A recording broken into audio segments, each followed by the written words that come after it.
A pyramid in Peru reveals a horde of human skeletons. Were they brutally murdered in a bloody ancient ritual? Discover evidence of human sacrifice offered to an angry god.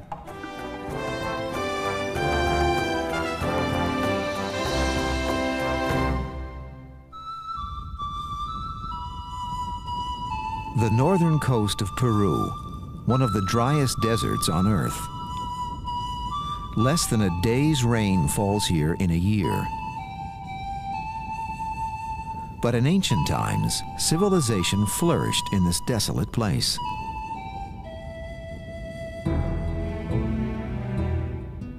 Today, hundreds of mud brick mounds rise above the thirsty land. The largest are called the Pyramid of the Sun and the Pyramid of the Moon. 1,500 years ago, these gigantic temples were the largest structures in the Americas. In 1995, at the Pyramid of the Moon, archaeologists make a grim discovery. They uncover some 40 human skeletons near the pyramid's summit, buried under 3 feet of earth. All have been brutally butchered. Severed heads and severed limbs lie scattered in the dirt.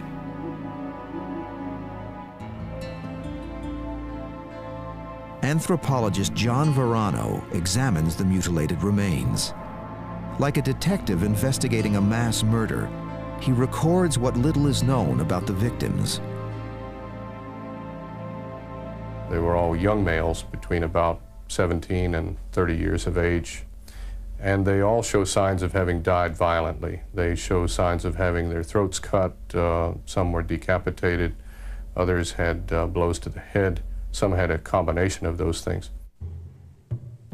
As the archaeologists sift through their shocking discovery, they ask, why were these young men so horribly murdered, and who murdered them? Those who can answer such questions have been dead for over 1,000 years. But from their tombs, they whisper clues to us. We do not know what they called themselves. We call them the Moche.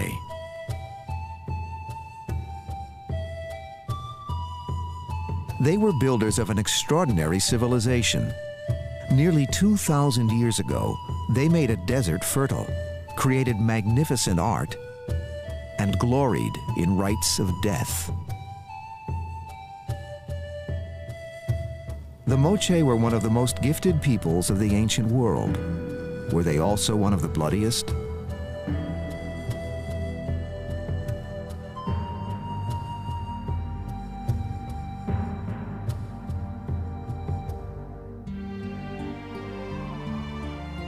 The answer lies hidden in the past. Today, the northern coast of Peru looks much as it did in Moche times. Much of the desert still blooms, watered by rivers flowing down from the Andes, irrigated by canal networks over 1,000 years old.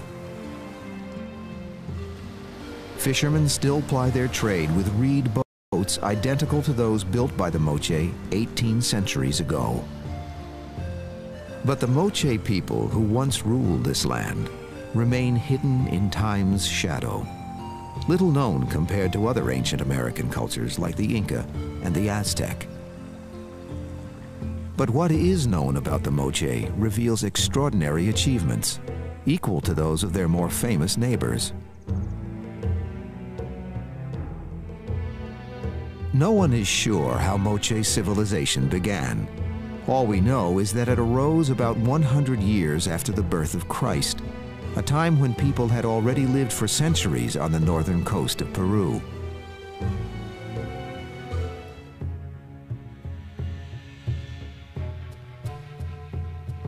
The Moche were not newcomers to northern Peru. They were probably the descendants of earlier groups. But about the year 100, for reasons no one understands, they suddenly evolved a new and spectacular culture.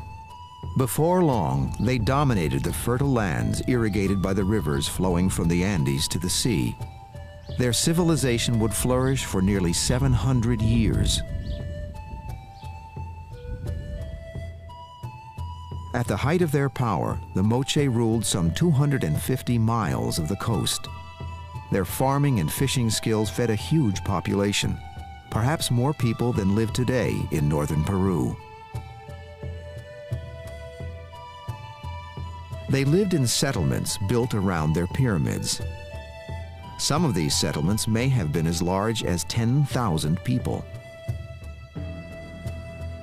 But who their rulers were, what their lives were like, and what gods they worshipped remains largely unknown. For the Moche left behind no written records. As far as we know, they never developed writing. But they did leave a brilliant testament that speaks to us with wordless eloquence: their art.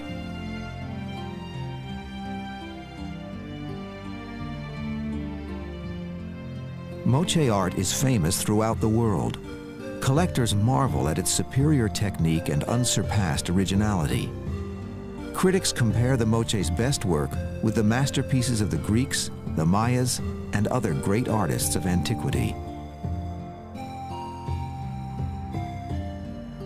But for archaeologists, Moche art reveals clues to a long-lost world. Through their art, the Moche show us what they cannot tell us. We see what they looked like, what they wore, what they imagined, how they lived, even how they made love. Artistically and technologically, the Moche are the most remarkable civilization of the Americas. UCLA archaeologist Christopher Donnan has spent years digging in Peru, trying to unlock the secrets of the Moche. Time and again, he has searched for answers in their fascinating art. There's no other civilization in the Americas that came up with the quality of sculpture. I mean, the recognizable portraits of individuals, the ability to create true portraiture. There are virtually hundreds of portrait vessels of distinct individuals that are so extraordinarily well made that you almost sense the individual personality of these people. But some Moche masterpieces depict a more sinister theme. On dozens of exquisitely painted vessels, Moche warriors clash in combat with unknown enemies. No one knows if these fierce battles were fought against foreign peoples or other Moche. During the battle, Moche warriors take prisoners. After the battle, the warriors proudly display their naked, bound prisoners before a mighty lord. Using sharp knives, priests cut the prisoners and drain their blood into goblets.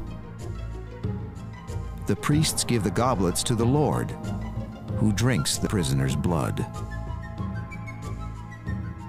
The prisoners are murdered and their bodies cut to pieces. Scholars call these grisly scenes the sacrifice ceremony. But did this ritual actually take place? For years, no one knew if the sacrifice ceremony was Moche life or Moche myth.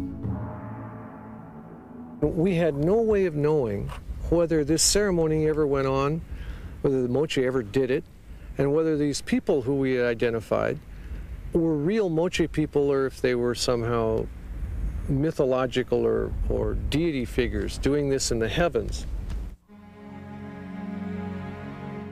Archaeologists investigating the sacrifice ceremony were frustrated by the massive looting of Moche sites. In northern Peru, the desert is pitted with hundreds of holes dug by grave robbers. Poor peasants make extra money by selling Moche treasures to wealthy art collectors. The looters destroyed many Moche tombs before archaeologists could study them. The sacrifice ceremony seemed destined to remain a mystery. And then, in the winter of 1987, an incredible discovery provided some unexpected evidence. A fines de febrero, At the end of February, I was suffering from a very bad bronchitis. It was almost impossible for me to get out of bed. The chief of police called me almost at midnight and told me I had to come immediately to the police station. I told him, "It's impossible. I have a very bad bronchitis." He said, "You'll get over your bronchitis when you see what we have here." A police raid on a looter's home led Peruvian archaeologist Walter Alva to the most important Moche tomb ever discovered. When I got to the police station, I was stunned. From a paper bag, the chief of police took out gold objects and laid them on the table and said, "Look, and give me your opinion." I looked, but I couldn't speak. After a few minutes, the police chief said, "What's the matter? Why aren't you talking?" I told him, "It's so hard for me to believe what I'm looking at." Alva was looking at the most beautiful Moche artwork he had ever seen. Treasures of gold and silver surpassing anything found before, worth millions of dollars on the international art market. From the police, he learned that the looters had found these treasures at two Moche pyramids near a tiny village called Sipan. Alva quickly assembled an excavation team and began digging at Sipan. Armed guards protected the diggers from looters and bandits. After 2 months of hard work, Alva's team unearthed a stunning find: the richest burial ever excavated in the Western Hemisphere, one of the few unlooted Moche tombs ever found. The archaeologists wondered who was buried here. As they dug deeper, their astonishment grew. From the Sipan tomb, fantastic riches came to light. Riches whose value to science was even greater than their worth as silver and gold. For the man buried at Sipan owned objects never before seen by archaeologists, but curiously resembling objects portrayed in Moche art, and hinting at rites of human sacrifice.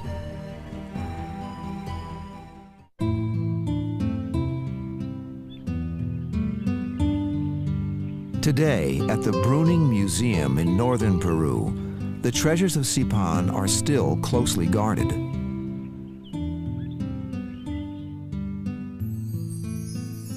Amid the many artifacts lies the greatest treasure of all, the fragile bones of a man who died some 1,700 years ago.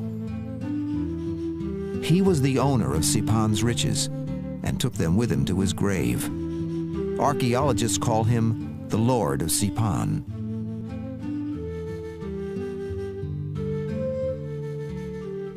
Who was this man of such immense wealth and power? What had he done to deserve such a magnificent tomb?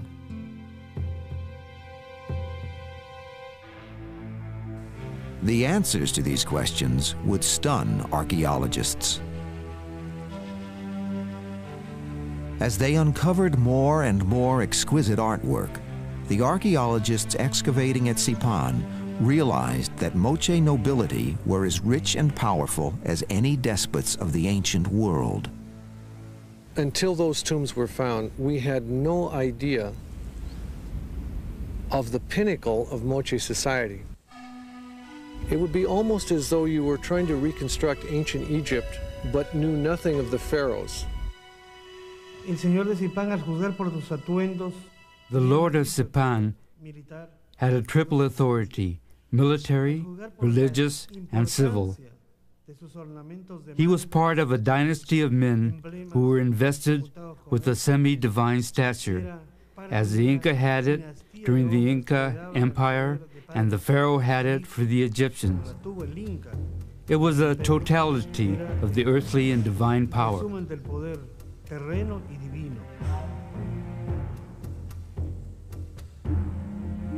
But why did this man possess such vast wealth and such extraordinary power? His bones revealed that he was not a man of exceptional size or strength. The average Moche man was only about 5'2". He was not a giant by any means. Moche women averaged a little under 5 feet. And the royalty was not much different. One of the Lord of Sipan in the first royal tomb was a couple inches taller than average, but otherwise his skeletal features were pretty similar to what we would expect. One of the interesting things was that his skull was deformed. It was reshaped in the way that was common among the Moche middle class, which was to cradleboard infants as children, tie them to a cradleboard, and it would result in some flattening in the back of the head, which suggested to me the Lord of Sipan was treated like any other child as an infant. The Lord of Sipan commanded total authority, and yet he was not a mighty warrior. As archaeologists pondered the riddle, workers excavated more treasure from the Sipan tomb. Some of these discoveries looked oddly familiar.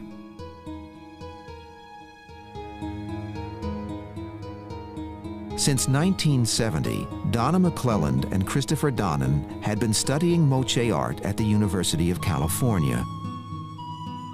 They had spent years poring over scenes of war and human sacrifice, trying to decide if they were mythological or real. They discovered that the Lord who presides over the sacrifice ceremony always wears a splendid military costume.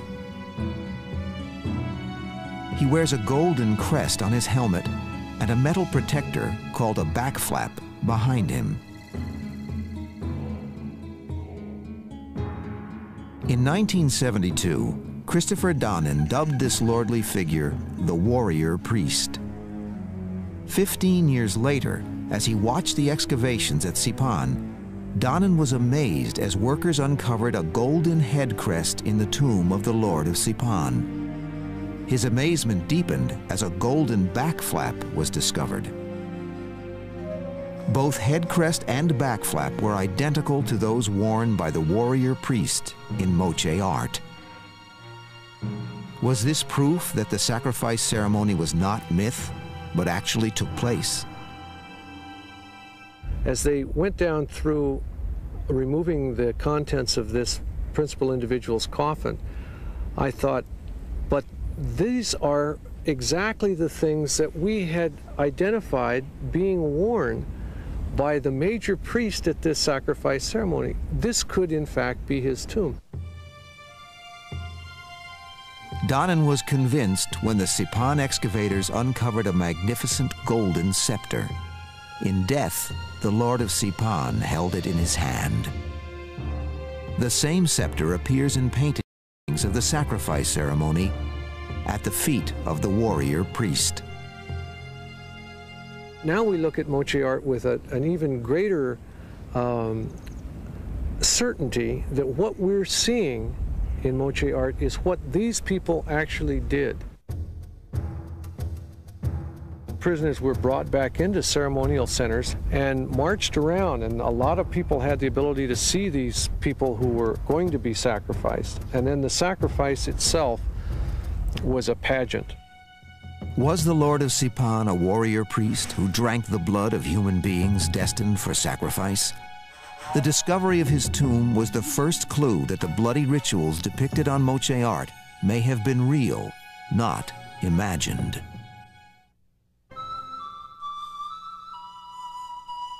Despite time's ravages, the pyramids of the Moche still impress us with their size and intrigue us with their secrets. To build them, the Moche dried mud in the sun to make thousands of adobe bricks.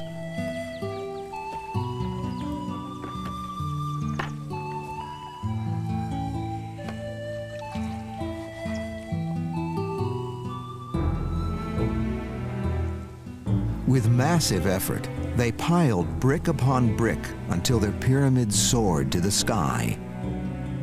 Today, we only see their ruins melted by rain, eroded by time. But when the Moche built them, they were magnificent. The biggest, the Pyramid of the Sun, was made of 140 million mud bricks, and towered over 130 feet. Moche pyramids are stupendous achievements. But what made the Moche undertake the grueling task of building them? We know that thousands of years earlier, the ancient Egyptians built their pyramids as tombs for their dead pharaohs. Were the Moche pyramids also tombs?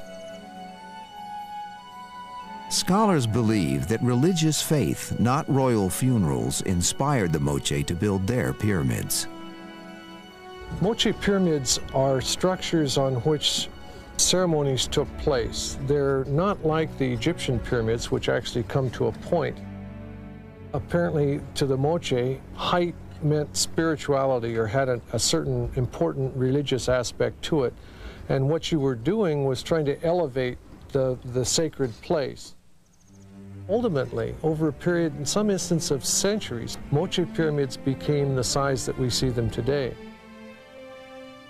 Centuries of backbreaking labor, all in the service of an elusive sacred ceremony.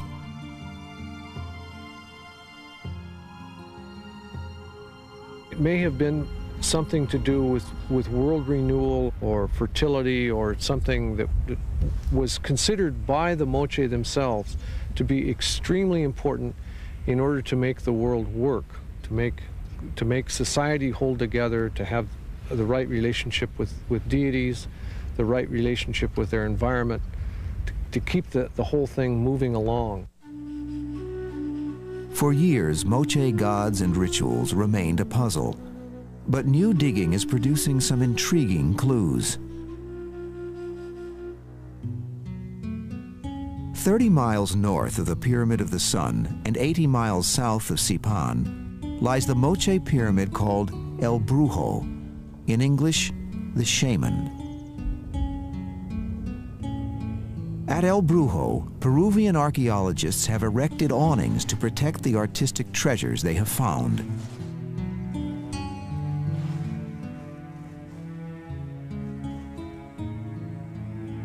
El Brujo's walls are covered with strange and beautiful Moche art. On one wall, a grim, familiar scene, naked prisoners marching to their doom. And in another wall, where charming, life-sized figures join hands to dance, anthropologist John Verano makes a grisly discovery. A human thigh bone. When I looked at it closely, it showed cut marks all around the neck of it, which indicated to me that this was not simply a bone that was collected from a cemetery or kept in a house or something, but this was a bone that was cut out of a victim, cut out of a living or at least fleshed body, broken and cut out of a body and then placed in the wall at El Brujo as if it was some kind of message like, don't mess with El Brujo, don't give us a hard time. But even this is not the most chilling discovery at El Brujo. In an upper corner, above the dancers, excavators find fragments of a frightening image. A huge spider clutching a knife. This supernatural being may have been the reason why the Moche sacrificed human beings. In Moche times, it took many forms: predatory spider, sea monster, fanged demon. Archaeologists call this terrifying creature the Decapitator. There are at least 5 or 7 different decapitators within the Moche artistic repertoire. And the Moche apparently venerated, really celebrated this individual in all sorts of locations throughout the Moche sphere. Anthropologist Alana Cordy-Collins has spent years studying the Decapitator. At the Moche site of Dos Cabezas, she has found more grim evidence of its presence. This is a ceramic vessel that we excavated here at Dos Cabezas, and it's a really interesting piece for one particular reason, and that it has 4 low-relief images of the same character on here. And who this character is one of our supernatural decapitators. This is his arm that's bent at the elbow, and if you follow it out to his hand, which is clasped, it's gripping a tumi, this crescent-bladed knife that we know the Moche used in the art to show decapitation, and that we have actually found at the site. Now, since we found an actual example of one of these knives in our excavations here, we've been tempted to think this could be something that was actually used in a ritual practice, perhaps to remove the head of some individual in Moche society. When we came across a little temple that had a room with 15 heads, we really began to wonder if perhaps those heads might have been removed by a tool such as this, or this very one. And we have found that on several of those individual heads in that room, cut marks on the neck bones. At Dos Cabezas and El Brujo, the decapitator was an honored deity, and there is compelling evidence that it was also worshipped at Sipan. When Walter Alva's team uncovered the Lord of Sipan, they found a pair of tumi knives placed carefully on his chest.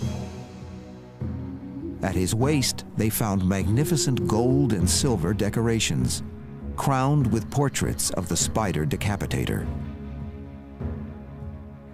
Around his neck, they found a silver necklace of human heads. When the Lord of Sipan presided over human sacrifice, he may have been serving the cult of the decapitator.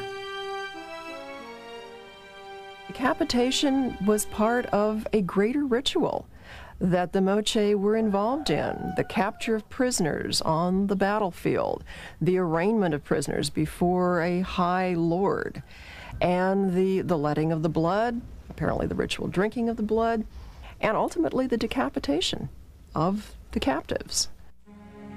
Was this the god whose worship inspired the building of great pyramids and the taking of human lives? It is perhaps no coincidence that in this ancient gallery atop the Pyramid of the Moon, we find a vividly painted portrait of the decapitator's fearsome, fanged face.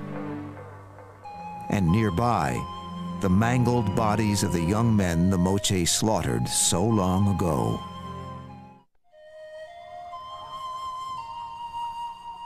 The recent spectacular discoveries at Sipan and other sites have revolutionized our knowledge of the Moche.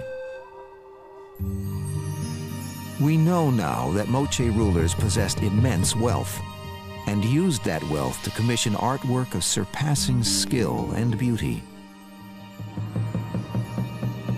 We also know they drank human blood in rites of sacrifice and worshipped a god who demanded human heads. This new knowledge has confronted us with a puzzling and painful question. How can the same people create such beautiful art and celebrate a murderous cult of blood? There is little doubt that the Moche practiced human sacrifice. The Lord who presided over the ceremony, the knife which killed the victims, the grisly god who required their deaths, all have been discovered. And now, for the first time, archaeologists have found actual victims of a Moche sacrifice, the mangled bodies at the Pyramid of the Moon. What we have in the skeletons is the actual documentation of that kind of activity. These people presumably were led up to the back of the temple 1,000, 1,500 years ago. Their throats were slit, their heads were smashed in, and then their bodies were thrown behind the pyramid in this courtyard and left exposed.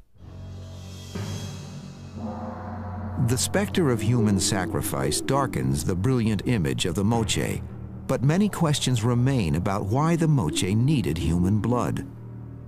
It's difficult to know why the Moche would have sacrificed people, or what the motivation for it was, or how it was legitimized by them. It seems at face value to be very grim to us, and something that's so foreign. I suspect that it had to do with making the world work. It's also something I don't think they saw as horrible.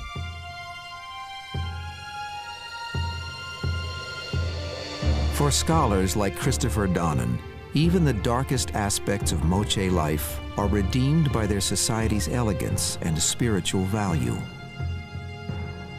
I think the violence that we see in Moche society was very controlled. It had its role. It was done on very specific occasions. It never involved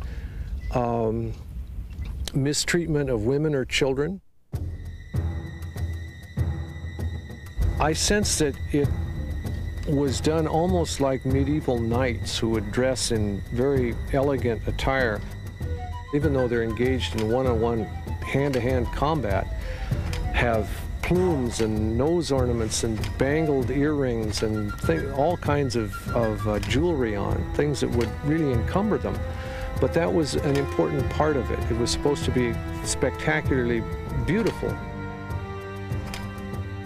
There were adult males who apparently volunteered or self-selected to engage in this ceremonial combat. The loser of that combat was destined to be sacrificed, and this was unquestionably done for religious purposes. But the idea that the Moche were just wanton, malicious, violent people, I don't see that at all. Archaeologists insist that we must not project our own moral standards onto the Moche, and that we must not be too quick to point our disapproving fingers at the past.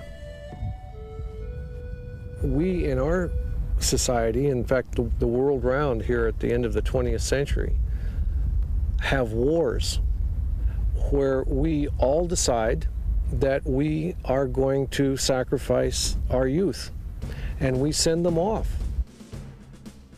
And we are prepared as a society to sacrifice our best, our young men, and do it by the hundreds or thousands if necessary.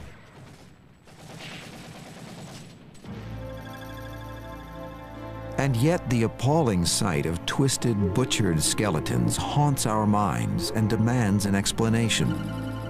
Perhaps because we fear the dark human impulses they reveal. Anthropologists believe that even more bodies lie buried at the Pyramid of the Moon. The most intriguing clue to why they were sacrificed may lie not in their bones, but in the earth around them. The interesting thing is that some of these skeletons were found embedded in a layer of mud, as if the ground was wet when they were killed, or they were thrown down and then it rained upon them. Rain is a very rare thing on the north coast of Peru, and in general only occurs during very severe weather change. Perhaps some of these prisoners were sacrificed to the rain. Did the Moche sacrifice human beings to bring rain to their thirsty desert land? The theory seems logical, yet some believe that when they slew their victims at the Pyramid of the Moon, the Moche were trying to stop the rain. But why would desert dwellers not welcome rain?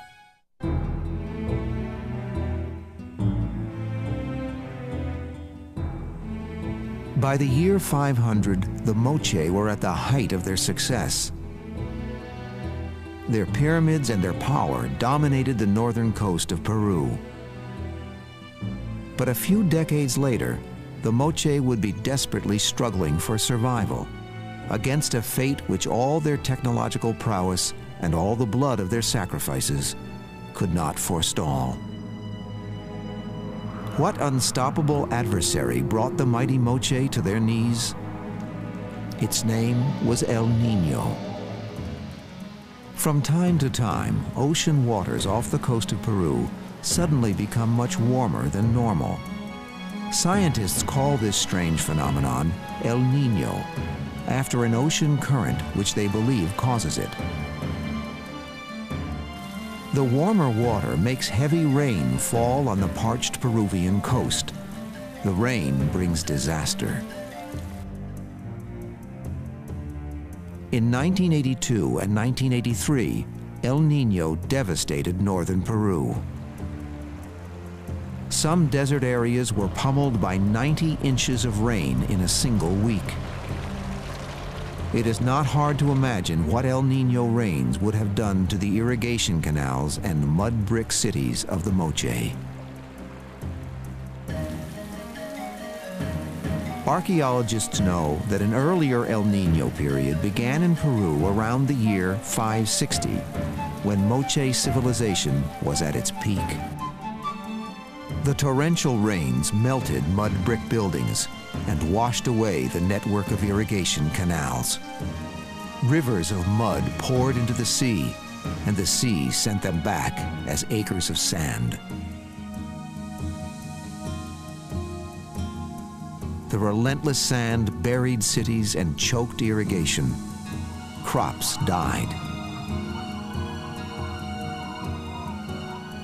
Even the sea could not feed tens of thousands of people. The Moche began to starve. While Moche engineers struggled to rebuild the canals, Moche priests pleaded with their gods, perhaps offering them more and more blood in the hope that they would listen. This may explain the dreadful fate of the victims at the Pyramid of the Moon. They may have been sacrificed in a desperate attempt to appease the decapitator, their bodies flung into the rain-soaked mud. But the geological record shows that the Moche gods were silent. Decade after decade, El Niño returned.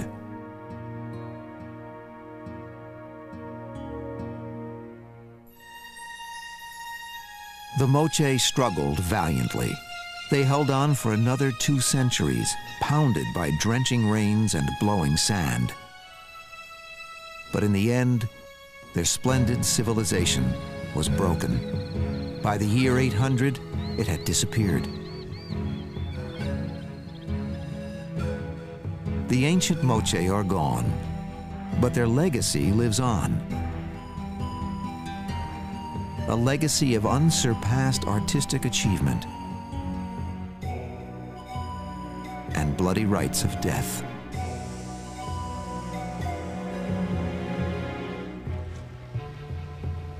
But there is another legacy of the Moche, one that is neither so spectacular nor so cruel. Although their civilization has vanished, their modern descendants still live on the northern coast of Peru. My grandparents lived at the mouth of the river many years, but before that, there were other fishermen. My grandfather learned from those fishermen. My father learned from my grandfather, and then I learned from my father. Desposorio, who's worked with me for 12 years, is the last fisherman that uses tule boats. And he uses all the same techniques as the Moche used. He ties his nets the same way. We kept finding things like these. Often we'd find them in the burials of men. They were never found in women's burials. They were just found in men's burials. And finally, one day, I just happened to ask Desposorio when we were digging a tomb and found one of these. I said, Desposorio, what do you think this is? Do you have any idea? And he looked at me totally surprised. And he said, yes, of course. And I said, well, what? He said, they're mayeros. And I said, well, what's a mayero? He couldn't believe we didn't know. He said, well, they're for making nets. I said, how do you do it? So he got some string from our excavation equipment, and he just started tying them.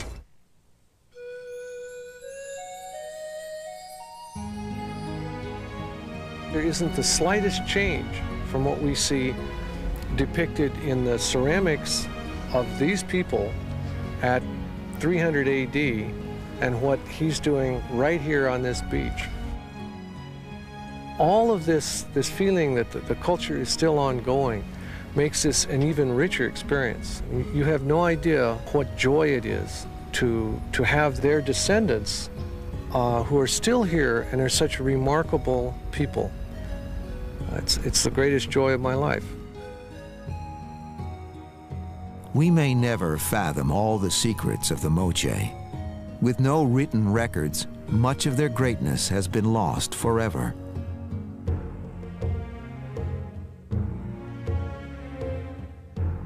We may always contemplate their massive pyramids and their magnificent art with feelings of admiration and frustration. We may always feel so close to knowing them, but never succeed. Who knows what this brilliant people might have accomplished if nature had not so cruelly crushed them? Today, we may only wonder at what the Moche might have achieved. But from their descendants, we may learn a powerful lesson.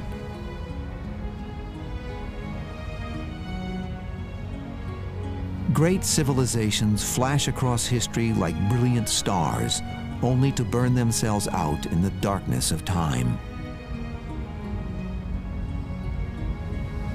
Yet in the end, human life endures. It's a truth we discover on our journey in search of history.